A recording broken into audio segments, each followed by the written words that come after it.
Yaani mchungaji, yaani kufika mpaka hapa nina shida na wewe. Naomba unisomee maombi kwenye Biblia. Wewe dada una matatizo gani? Naona na mtumbo kumbe. Mchungaji naye unioni hapa.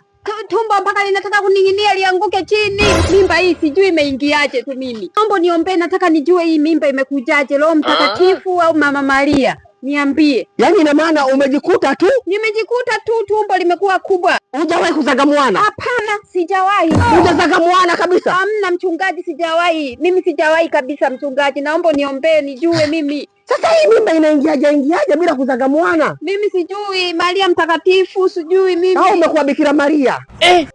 Sijui sasa natoma naka amo hechene lulu. Unaonekana wewe umepata mimba kwa uwezo wa Roho Mtakatifu. Hamo hechene tebona. Bwana apewe sifa. Amen. Nipe tena. Amen. Nipe sijaona. Amen. Kwa heshima. Weye. Baba, katika jina lako nimemleta huyu mdada. Baba amesema yeye amepata mimba bila kuzaga mwana.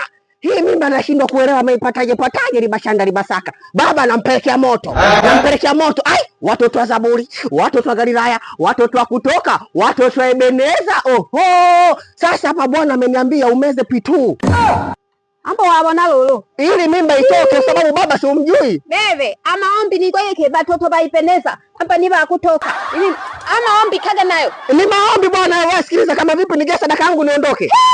Ole ntapeli yangu. Mwenyewe kaona mtukana kiruga cha kwenu. Ole ntapeli baba wewe, makoti matuma keko na mashila tunaka moto kako na ale make ama ombi kako na ale maka. Unanichanganya nige langu. Sikupi. Yaani langu wa sadaka unipi? Sikupi. Wewe mchungaji gani wewe? Baba sandali bashaka wapi na nani?